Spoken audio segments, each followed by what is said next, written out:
The Girl in the Rain. The acid rain was falling hard on the dead land of Nuvexa, and the sky was dark like an angry shadow. Jace kept walking through the burning wind with his energy shield glowing over his head. His boots crunched over sharp stones and melted ground as the poison rain hissed around him. He had seen many storms like this before, but today something felt different, like the air was holding a secret. He was a mercenary, a man who worked for credits and never cared much about others. But something in the wind today made him stop. He saw a small shape ahead, something weak and broken lying near a shattered escape pod. He moved closer and saw her a girl. She was not human. Her skin had a soft green glow like moonlight, and strange markings ran down her arms. Her silver hair was wet and stuck to her face. Her leg was twisted at a strange angle and her breathing was weak. She was curled up hugging herself with eyes closed tight. She was dying. The acid rain was already burning her skin and she had no shield, no protection, no one. Jace looked down at her and didn't move at first. She wasn't his problem. He didn't even know her name. But then she opened her eyes for a second and looked at him. Not with anger or fear, but with something else. A silent question. A whisper of hope. Jace knelt beside her, and without saying a word, he extended his shield over her body. The acid rain stopped hitting her face. She blinked in confusion. Her lips moved, but no sound came. Jace didn't wait. He picked her up carefully. She was so light like she hadn't eaten in days. She tried to say something again but passed out. He carried her across the dead land, his shield covering them both. The rain kept falling and the wind howled, but he didn't stop. His arms burned from holding her weight. His legs ached from the climb, but he kept going. No one had ever seen Jace help anyone before. No one had ever seen him protect someone like this. He reached a small cave hidden behind rock pillars. It wasn't much, just a safe zone with a bed heater and clean air. He laid her down gently and checked her leg. It was broken and infected. He started cleaning the wound using the last of his megal. She groaned in pain, but did not wake.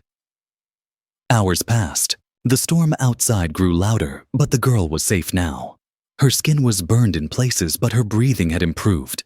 Jace sat near her, watching the rise and fall of her chest. She was young, maybe 17 in human years. She had strange jewelry around her wrist, made of black crystal. It looked expensive.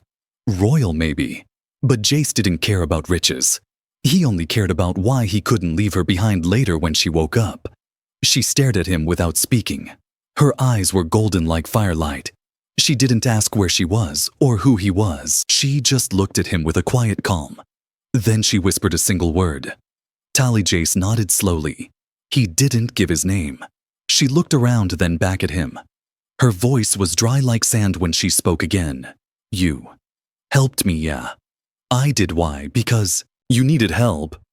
Her eyes filled with something strange like surprise mixed with sadness. She looked away and said nothing more.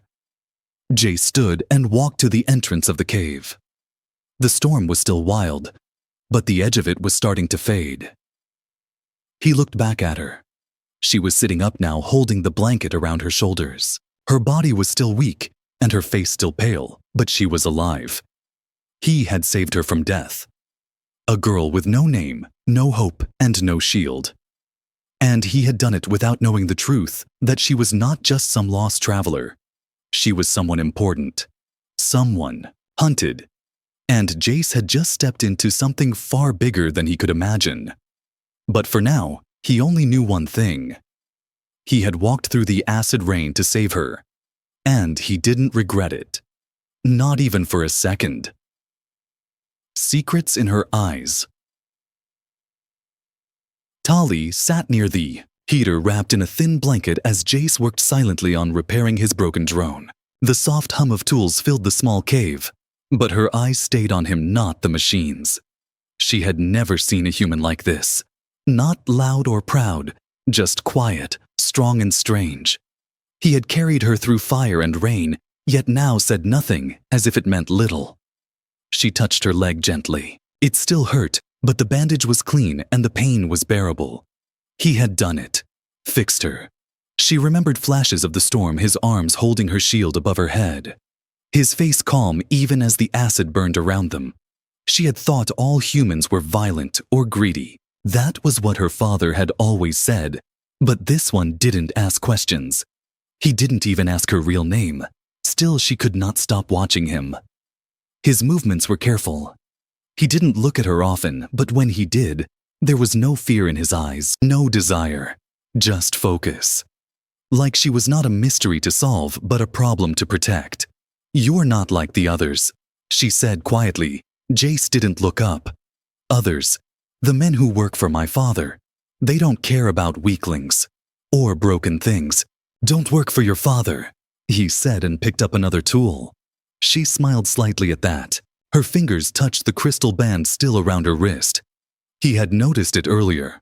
She saw it in his eyes, but he hadn't asked anything. That was strange. Most people asked the moment they saw royal tech. They wanted power or gold or favors. Not this man. "You know who I am. Don't you know you sure?" Jace shrugged. "You're a girl who needed help." "That's all I saw." Tali looked down at the floor. Her hands gripped the blanket tighter. There was silence again. Only the hum of machines and the soft wind outside the cave. Then she said something that changed everything. "My name is not really Tali." Jace paused for just a second, but only for a second. Then he went back to work. "I figured, you don't want to know the truth. You'll tell me when you're ready." Her eyes widened. That answer surprised her more than anything. No pressure, no threat. Just trust. She blinked quickly, like trying not to cry. No one had ever given her time before. No one had ever waited for her to speak at her own pace. She whispered something next, but it was in her own tongue, a language only used inside the palace walls. And that was the moment Jace turned slowly to look at her. "What did you say?" She froze. Nothing. That language. It's not spoken outside royal courts." "You understood it?" Jace nodded slowly. "I used to work security. High-level assignments. I've guarded royal brats before." She gave him a long look. "So you know I'm one of them?" "Yes, and you still helped me." "Yes, why?" "Because that day in the rain, you weren't a princess. You were just a girl crying alone." That sentence hit her harder than any order her father ever gave. She covered her mouth with one hand as tears filled her eyes. Not from pain. From something else. She had been running for days, hiding for weeks. People had chased her, beaten her, betrayed her. And here was a human who did not even ask her full name. "I ran away from home," she said slowly. "From my father. He's not just a father. He's the Overlord of Nuvexa." "I know." She looked shocked. "Like I said, I've guarded royal brats before." He said it again with no fear. Just facts. He wasn't impressed or afraid. Just tired, maybe. Like he'd seen too many lies in his life. She didn't know what to do with that. So she just said what she had wanted to say from the moment she woke up in the cave. "Thank you for saving me." Jay stood and stretched his arms. "You can thank me by not dying in my shelter." She smiled again. It was small but real later that night, after he slept near the cave wall, and she sat awake looking at the stars through the small opening. She whispered again in the royal language. "You're different human." And for the first time in her life, she hoped that being different meant something good. The wanted heir. Jace woke before the sun touched the sky. The acid clouds above Nuvexa were always thick, but even under them, a faint glow came through. He moved quietly, checking the scanners outside the cave. For days, the land had been still, but today, the signal blinked. Read someone was searching. He didn't wake Tali yet. She was still curled up under the blanket, sleeping better than she had since she arrived. Her face looked peaceful. Soft like a normal girl. Not a runaway. Not a you target. But Jace knew that peace wouldn't last. He turned on a private channel to check galactic news. His blood turned cold. The broadcast wasn't even coded. It was open, desperate. Loud royal notice. Princess Talivara of Nuvexa is missing. Last seen near the eastern zone. Wanted alive. Reward, 80 million credits. Suspected kidnappers will be executed on sight. Jace leaned back and stared at the message. 80 million. That was enough to buy his own moon. Enough to disappear forever. And yet, he looked over at her again, still asleep. Still breathing slowly. She trusted him. And now he knew exactly who she was. Talivara. Daughter of the Overlord. Blood of the cruelest ruler in the galaxy. A girl raised behind palace walls, surrounded by warlords and death machines. And now, just a fragile teenager hiding in a cave. She woke up soon after and noticed the change in his eyes. She sat up slowly. You saw it, didn't you? Yes. And I still don't care. She blinked. You're not tempted by the reward. Temptation isn't the same as action. She lowered her head. Her voice turned soft. My father doesn't want me rescued. He wants me brought back in chains. He called it a rescue, but it's just control. He wants me to marry a beast, a warlord who eats prisoners. For alliance. For power, Jace sat down near the wall, watching her without speaking. I said no. I escaped, used a small craft and left in the middle of the night.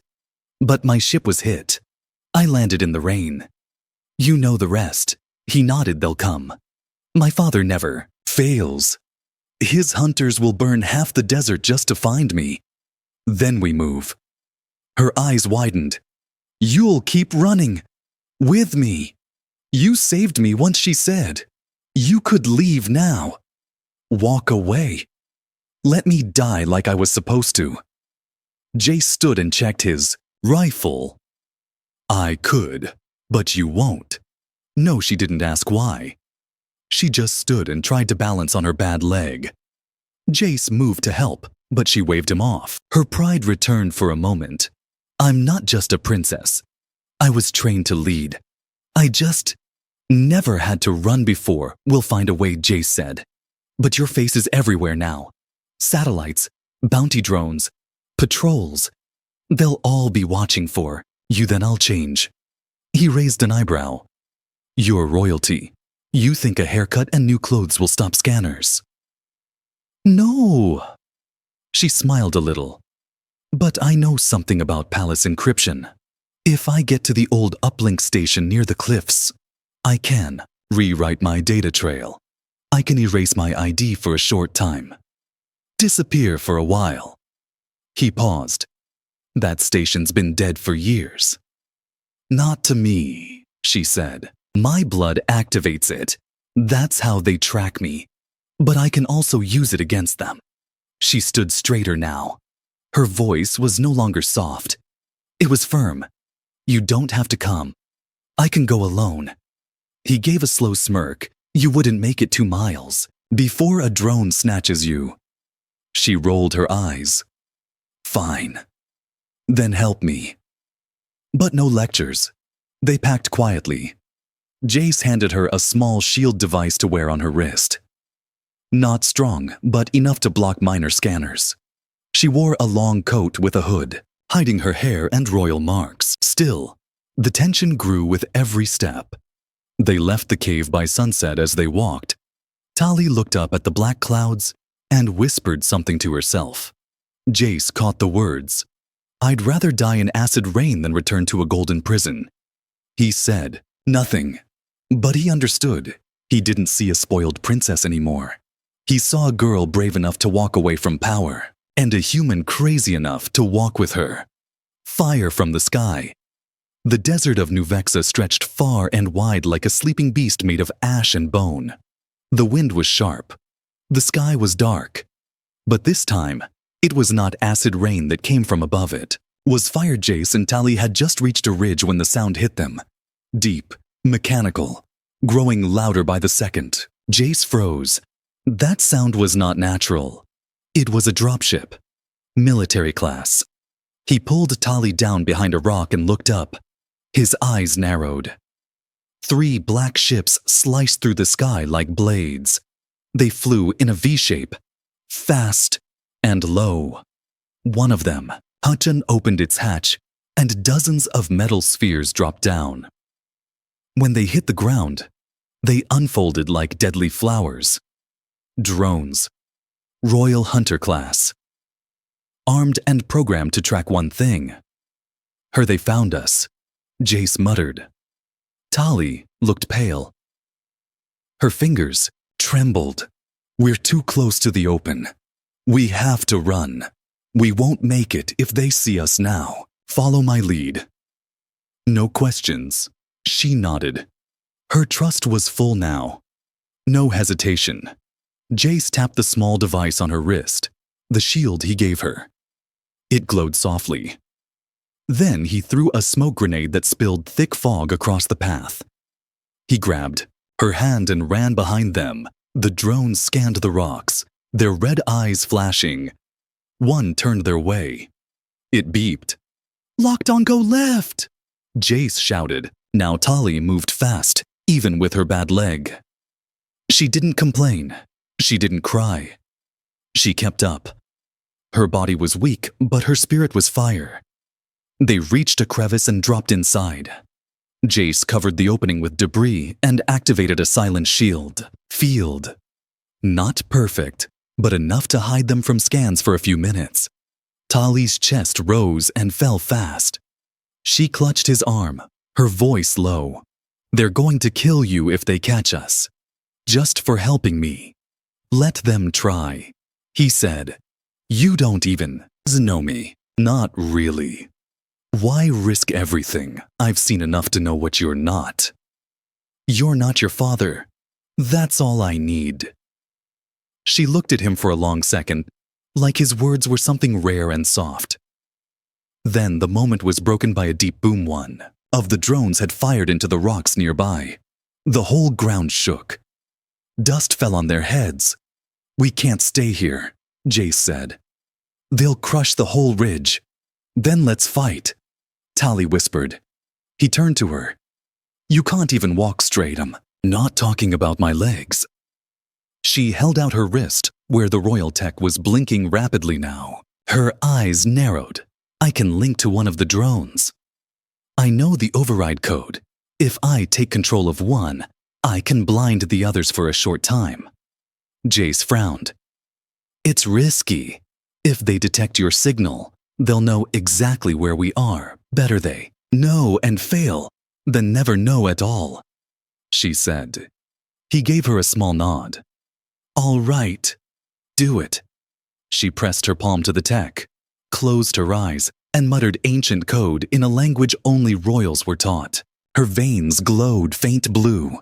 The drone network paused for 2 seconds. Then one drone turned in midair and fired on another. The machines went wild. They started attacking each other, confused and blind. Fire lit up the night. Jace grabbed Tali and made a run for it. Their path opened like a gate of sparks. They raced through chaos. One drone flew too close and Jace blasted it with his rifle. It exploded in green flame. Tali ducked behind him but didn't scream. She was ready now. They didn't stop running until they reached the old power line ruins.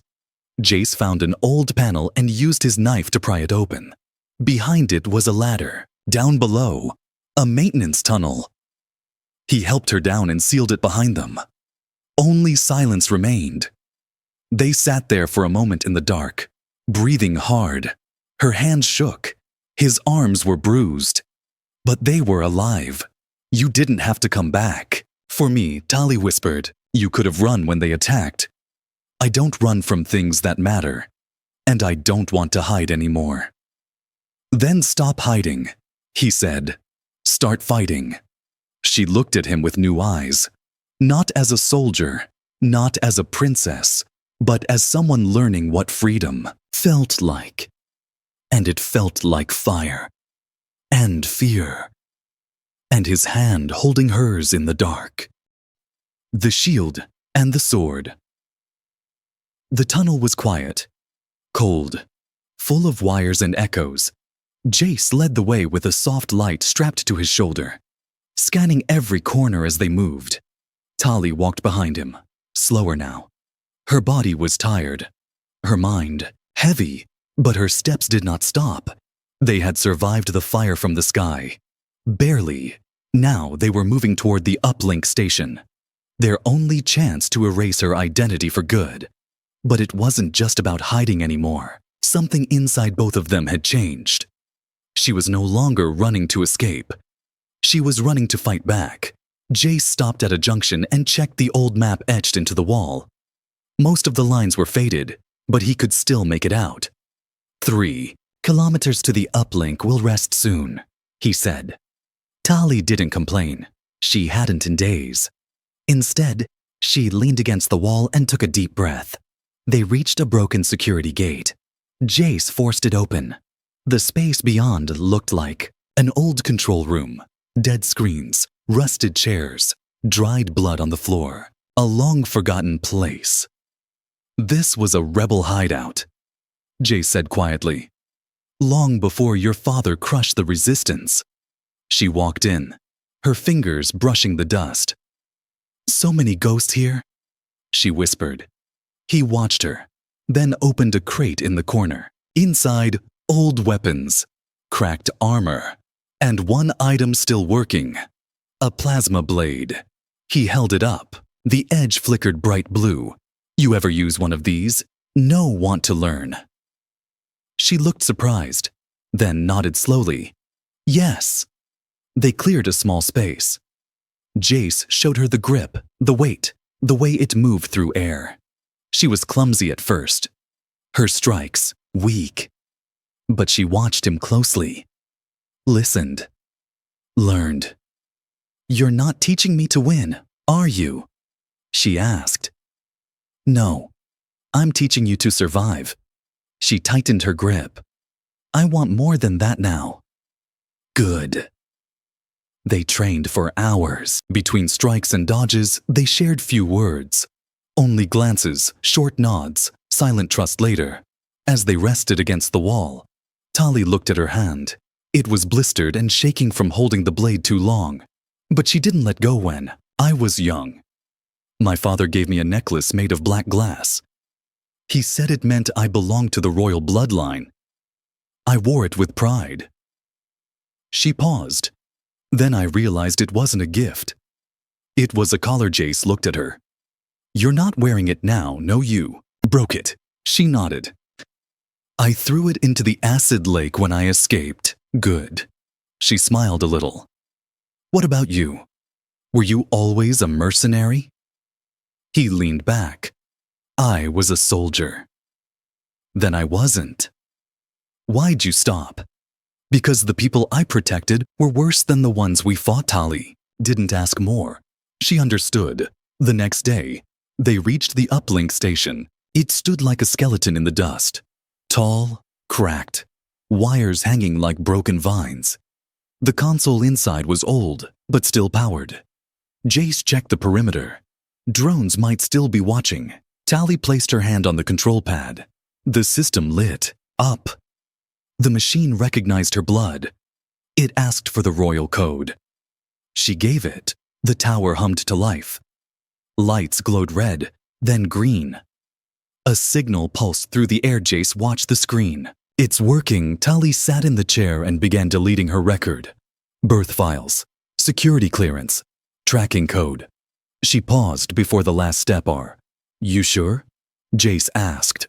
Once this is done, you're not a princess anymore. She looked at him. I was never a real one. Just a prisoner in silk. Then she pressed the final command. The system beeped. All royal data tied to her name was erased. She was now invisible. A ghost in her father's empire. They sat in silence for a while. The moment felt heavy, final. But there was no regret in her eyes. What now? She asked. Now. We fight smarter, Jace said. You've been my shield this whole time. Tali whispered, "I want to become your sword." He didn't speak for a moment, just stared at her, then gave a short nod. "We'll fight together." She stood beside him now, not behind. Stronger, not fully healed, but no longer helpless.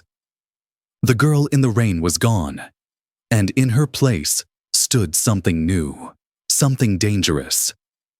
Return of the Daughter.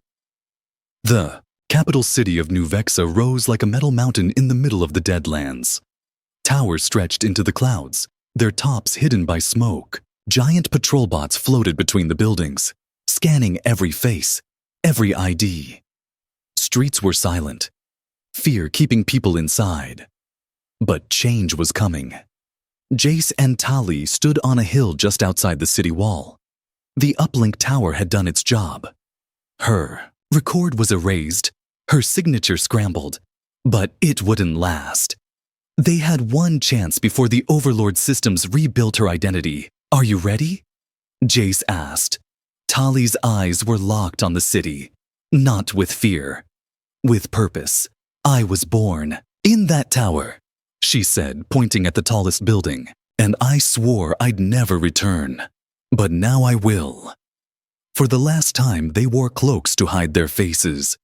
Jace had modified their gear during the night. Tali now carried the plasma blade at her side. Her step was stronger, her voice steady. "The people think I'm dead or imprisoned," she said. "But if they see me speak, if they see me alive, they'll know my father lied. They'll know the truth. You sure the broadcast tower still works? My mother built it in secret. A backup voice line. Hidden, shielded. My father never found it. It's inside the old archives. Then let's move." They entered the city through the waste tunnels. Old and half-collapsed, but useful. Tali remembered the path. No guards, no cameras. She had escaped through here once, and now she returned. Inside, the archives. The air was thick with dust and silence. Books, data crystals, and broken memories lined the walls. In the center stood the old control panel. Tali placed her hand on the scanner. The screen came to life. "This will reach every home, every comm unit, every terminal," she whispered. "Even the military won't be able to stop the signal. Do it," Jace said. She looked into the camera. Her golden eyes did not blink. "People of Nuvexa," she said, her voice echoing. "This is Princess Talavara, daughter of the Overlord." Jace tensed. "I know my face has been used to control you. I know you were told I ran away to betray you. But the truth is this. I ran away to escape a cage." She paused. "I was ordered to marry a monster, to become a tool. I refused. My father sent hunters after me. He burned land, killed innocents, all to stop me from speaking. But I lived. A human saved me. A stranger. He shielded me from rain and fire without knowing my name. He gave me the courage to return." She looked into the lens, firm and unshaken. "I don't want a throne. I don't want to rule. I only want to end this pain. I call on those who remember what hope feels like. Stand up. Speak. Fight. My father's rule ends today." She pressed a final button. The message was locked and sent. Every screen in the city lit up. Guards froze. Citizens gasped. And in the throne room, the Overlord stood trembling with rage. "Kill her," he screamed. "Now." But before his soldiers could act, the city erupted. People flooded the streets. Windows opened. Voices shouted. The truth was stronger than the fear. The broadcast tower began to shake. "They're jamming the signal," Jace shouted. "Time to go." They ran from the archive as explosions rocked the air.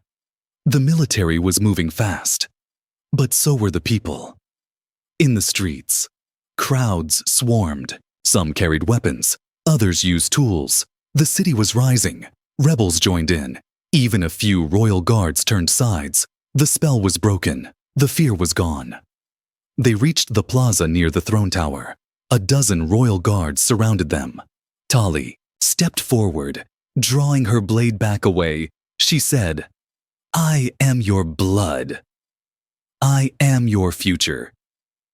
Some stepped back. Others didn't. Shots were fired. Jace returned fire, protecting her back like always. One blast hit him in the side.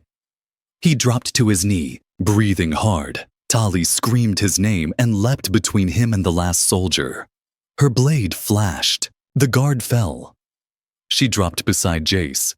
"You're hurt. It's not bad." He lied. "Don't lie to me now." He smiled weakly. "You're finally giving orders like a leader." She tore part of her cloak and pressed it to his wound. "I'm not a leader without you." He grunted. "You'll be more than that." The tower behind them lit up with sparks. Rebels were storming it.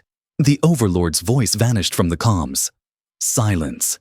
Then cheering Tali looked up. "It's done." "You sure?" She smiled. "Yes. I'm not his daughter anymore." Jace looked at her through pain and pride. "You're something better."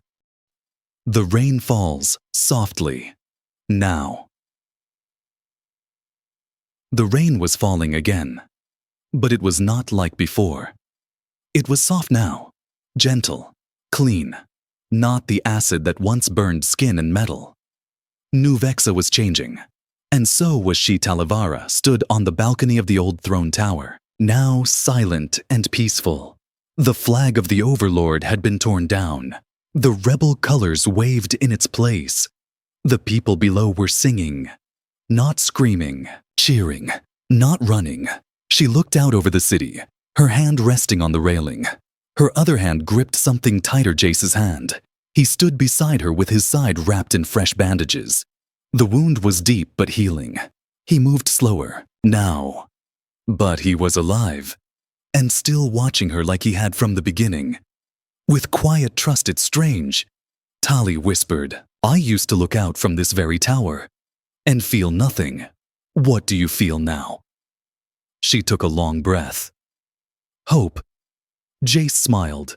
"That's dangerous." "I like dangerous," she said with a small laugh. The world below was different now. The military had fallen back. The people were rebuilding. Drones had been reprogrammed for farming. Patrol bots now carried supplies instead of weapons. Engineers were already working on cleaning the skies permanently. But Talivara didn't call herself queen. She refused every crown offered to her. She chose a new name instead, the Voice of Renewal, a name given by the people, not taken by force. "You sure about this?" Jace asked, watching her as she stepped down from the tower. "I'm not meant to rule with iron. I'm meant to rebuild with hands, with heart." "And him?" A voice asked gently. It was Rayma, one of the former palace guards who had joined the rebellion. Her eyes moved between Tali and Jace. "He's not just a human anymore," Tali said. "He's part of this world now." Jace raised an eyebrow. "I didn't agree to that. You walked through acid rain to protect me." "That counts," he chuckled. "I guess I'm stuck." Then later that evening, they returned to the small shelter just outside the city, Jace's old cave. It had become a resting place for refugees, survivors, children who lost homes in the battle. Tali sat near a fire, telling stories to a group of little ones. Her voice was calm and kind. One small alien girl with bright blue eyes curled up beside her. Tali gently stroked the girl's hair. "She reminds me of who I used to be," she whispered to Jace. "And you remind her of who she wants to become." Jace looked at her. "You never told me what you saw in me that day. When I first found you in the rain." She thought for a while before answering. "I saw someone who looked at me like I wasn't broken. You weren't." "No, but I didn't know that until you came." The fire crackled between them. Outside, the rain continued, but not one drop was dangerous now. It smelled like life, like fresh beginnings. The next morning, the people gathered again, this time to celebrate. Tali stood on a simple wooden stage. No armor, no crown. She wore soft fabric, green like the forests that were slowly growing again. Jace stood behind her, arms crossed, eyes scanning the crowd like always. She raised her voice. I don't stand here as royalty. I stand here as someone who survived, as someone who was lost, and then found. Found by a stranger who had no reason to help me. She glanced at Jace. He didn't move, but the look in his eyes said everything. This world is not saved yet. She said, but it's alive, and that is enough. Together we will rebuild. Together, we will protect the weak. And together, we will make sure no daughter or son ever has to run alone through the rain again. The crowd roared. Jace leaned close and whispered. That speech was a little dramatic. She smirked, coming from the man who punched a war drone with his bare hands, fair as. The celebration began. Music filled the air. Children laughed. Lights danced through the streets. And above them all, the rain continued to fall. But not with fear. It fell like a blessing, and somewhere in that soft rain, two souls who met by accident, one human, one alien, stood side by side, not as hero and princess, not as soldier and runaway, but as something better, as partners, as hope, as proof that even in a world made of fire and steel, kindness still changes everything. The end.